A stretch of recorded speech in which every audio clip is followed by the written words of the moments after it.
Physics learning YouTube channel में आप सभी का स्वागत है। आज एक नया टॉपिक डिस्कस करेंगे हम, motion of charge particle in uniform electric field. कोई चार्ज पार्टिकल होगा, उसका मोशन देखना है किसके अंदर, यूनिफॉर्म इलेक्ट्रिक फील्ड के अंदर। सबसे पहले बात करते हैं यूनिफॉर्म की। यूनिफॉर्म का मतलब क्या होता है, एक जैसा। मतलब इलेक्ट्रिक फील्ड जो होगा वो हर एक जगह एक जैसा होगा। जैसे यहाँ पर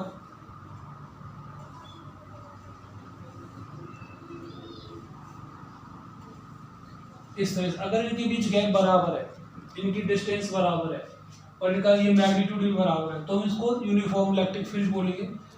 अगर इलेक्ट्रिक फील्ड है तो प्लस यहाँ पे होगा और माइनस यहाँ पे। नॉन यूनिफॉर्म क्या होगा, जैसे ये कहीं पे गैप ज़्यादा है और कहीं पे गैप बहुत कम है, तो ये हमारा नॉन यूनिफॉर्म इलेक्ट्रिक फील्ड होगा।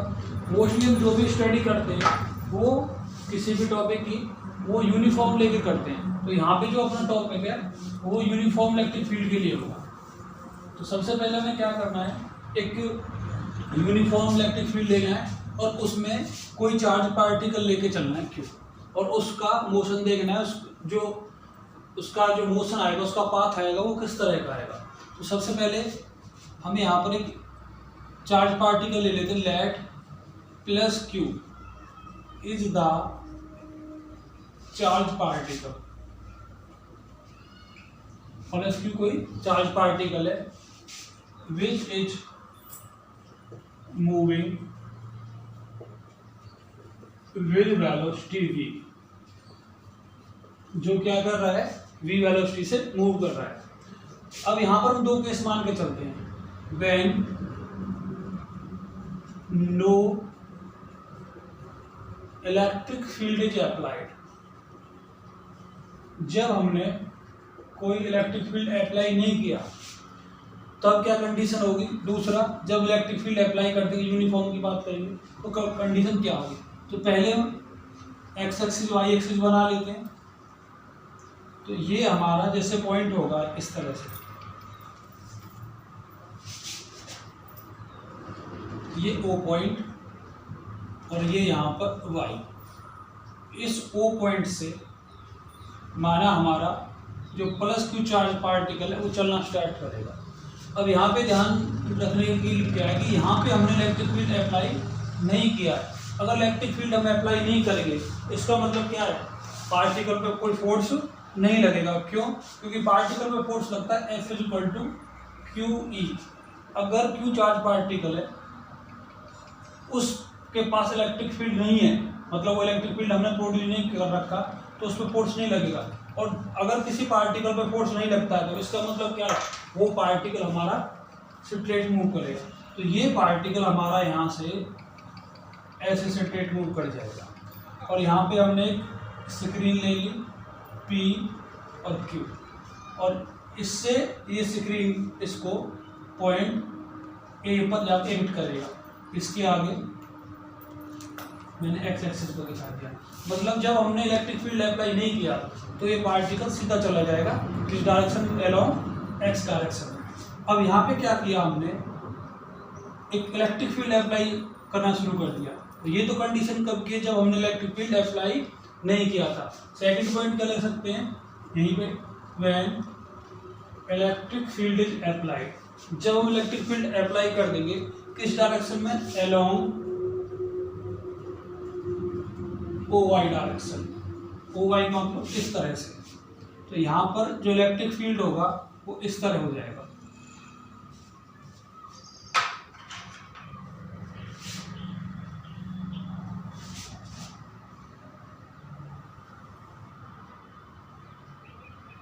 यूनिफॉर्म है तो इनका गैप बिल्कुल इक्वल होना चाहिए और इनका मैग्नीट्यूड भी क्या होना चाहिए, बराबर होना चाहिए। यहाँ से अगर डायरेक्शन हमें इस तरह दे रखी है, यहाँ से इधर, तो इसका मतलब है यहाँ पर हमारा प्लस होगा और यहाँ पे क्या होगा, हमारा माइनस होगा।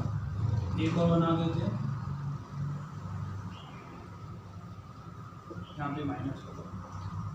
प्लस, तो ये जितना फील्ड हमने अप्लाई कर रखा है, माना कि वो x डिस्टेंस तक हमने अप्लाई किया हुआ है, ये कर दिया।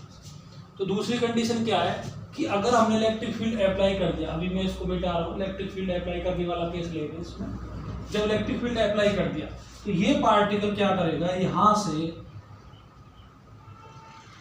इस तरह चलेगा, ये पार्टिकल जो होगा ये इस पॉइंट बी तक इस तरह जाएगा।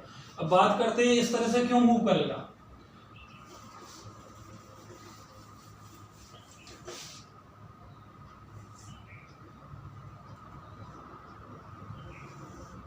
ये स्क्रीन हो गया हमारा पी क्यू और ये पॉइंट हो गया ए। अब बात करेंगे पार्टिकल इस तरह क्यों हो गया, क्योंकि हमने फोर्स किधर लगाया था, इलेक्ट्रिक फील्ड किधर लगाया था, force along O Y direction. जब इलेक्ट्रिक फील्ड हमने ओ वाई डायरेक्शन में लगाया तो फोर्स भी क्या होगा, ओ वाई डायरेक्शन होगा। क्यों, क्योंकि F is equal to Q E. Q हमारे पास ये और ये भी प्लस है, वैसे भी देख लो इधर क्या है हमारा माइनस और ये क्या प्लस, तो ये इधर खींचेगा, तो F is equal to Q E. ये वो फोर्स है जो पार्टिकल को किधर ले जाएगा, अलोंग ओ वाई डायरेक्शन। ये पार्टिकल को ले जाएगा अलोंग ओ वाई डायरेक्शन। ये यहाँ पे ध्यान रखना है, ओ वाई डायरेक्शन में पार्टिकल को लेके जाएगा। Reason because E is applied along y axis, और y एक्सिस भी कौन सा, प्लस y एक्सिस। अब यहाँ पे वैल्यू रख सकते हैं इस फोर्स की वजह से, ड्यू टू दिस फोर्स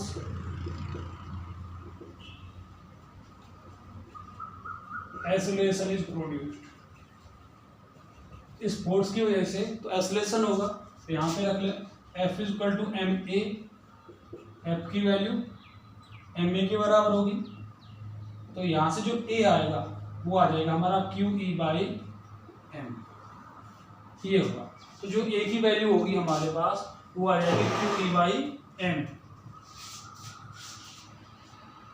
ये जो एक्सेलरेशन होगा, this acceleration does not change the speed of particle. ये जो एक्सेलरेशन होगा ये स्पीड को चेंज नहीं करेगा। क्यों, क्योंकि यहाँ पर फील्ड कैसा है, यूनिफॉर्म। अब यहाँ से ए तो आ गया हमारा, अब इस ए के बाद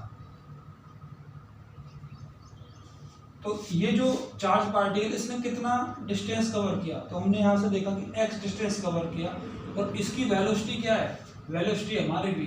तो यहाँ से ध्यान रखना है इसने कितना टाइम लिया, let t is the time taken by particle to cross the field. तो फील्ड को क्रॉस करने में पार्टिकल को कितना टाइम लगा, t। तो उस t की वैल्यू क्या होगी, t is equal to x upon v। सीधा सा फॉर्मूला है, डिस्टेंस दे दी, x वेलोसिटी दे दी, और हमें टाइम पूछा है, तो टाइम कैसे निकालते हैं, डिस्टेंस बाय v की वैल्यू। तो हमारे पास ये दो रिजल्ट आ गए यहाँ से। इसका मतलब है इस फील्ड को क्रॉस करने में v वेलोसिटी से इस पार्टिकल, चार्ज पार्टिकल क्यू ने t टाइम लिया है। अब इसके बाद क्या करना है हमें, ये जो पार्टिकल जो मूव कर रहा है,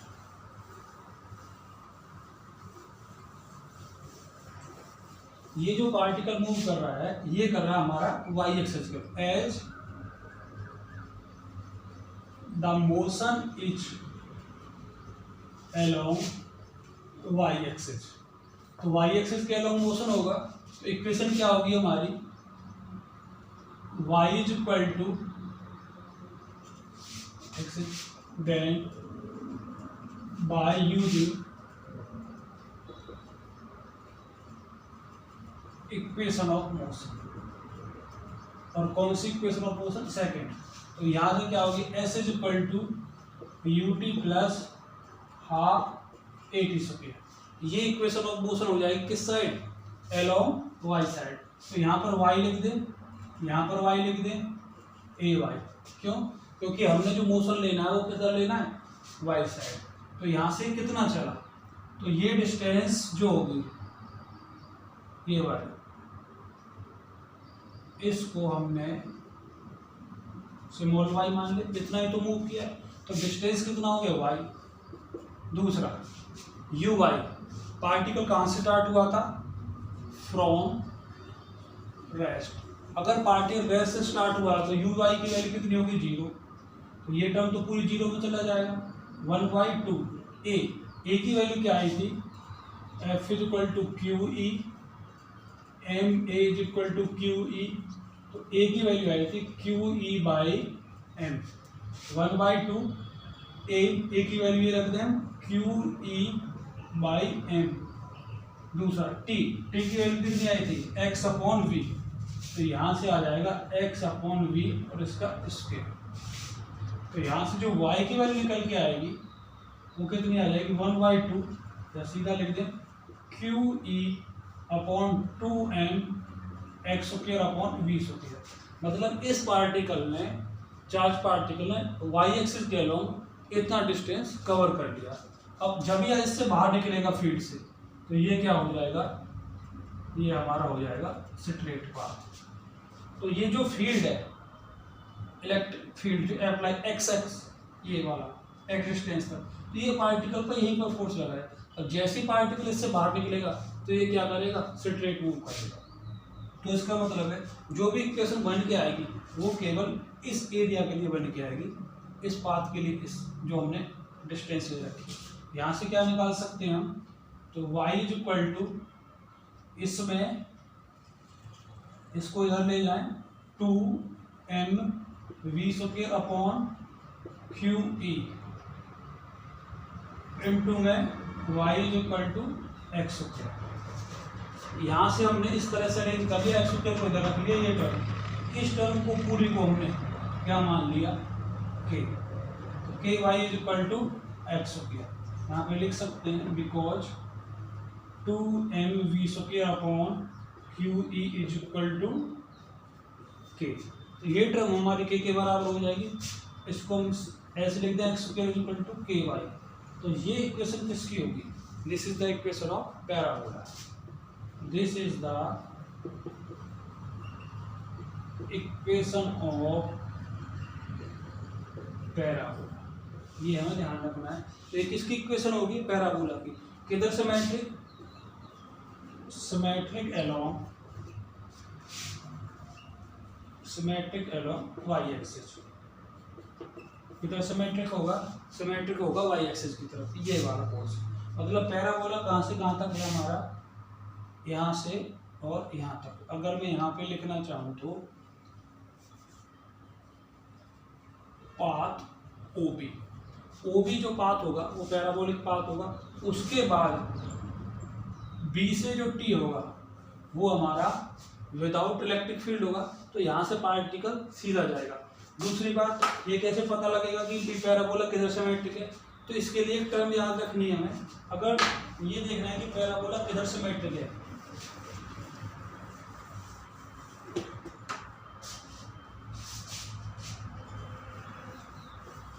जैसे यहाँ से हमारी इक्वेशन आई थी x² = ky।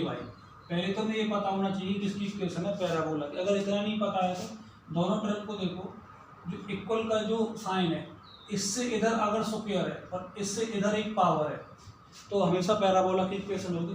पैराबोला उधर से मैट्रिक होगा जिसकी पावर कम होगी x और y में से। यहाँ पे पावर कम किसकी है, y की।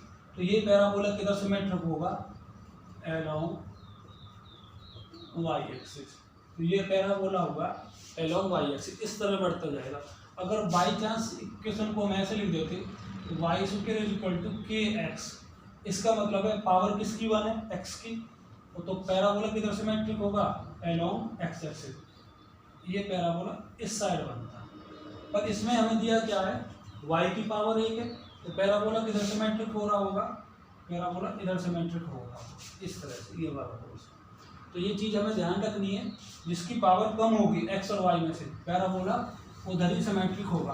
और दूसरा क्या है, अगर हम इलेक्ट्रिक फील्ड नेगेटिव डायरेक्शन में देते, ये इलेक्ट्रिक फील्ड हमने कहाँ पे दिया था, ओ वाई में, अगर हम इस इलेक्ट्रिक फील्ड को ओ वाई डैश से नीचे दे देते +2 माइनस, तो ये क्या हो जाता, ये जो मोशन है हमारा, मोशन से क्या प्रोड्यूस हुआ था, एक्सीलरेशन। इस वाले केस में जब हमने पॉजिटिव के अलोंग दिया था तो एक्सीलरेशन प्रोड्यूस होता। अगर हम नेगेटिव वाई एक्सिस पे दे देते तो ये हमारा क्या कर देता, रिटार्डेशन। तो यहाँ से बस एक पॉइंट याद रखना है, अगर कोई charge particle uniform electric field में मूव करेगा, when charge particle move in uniform electric field,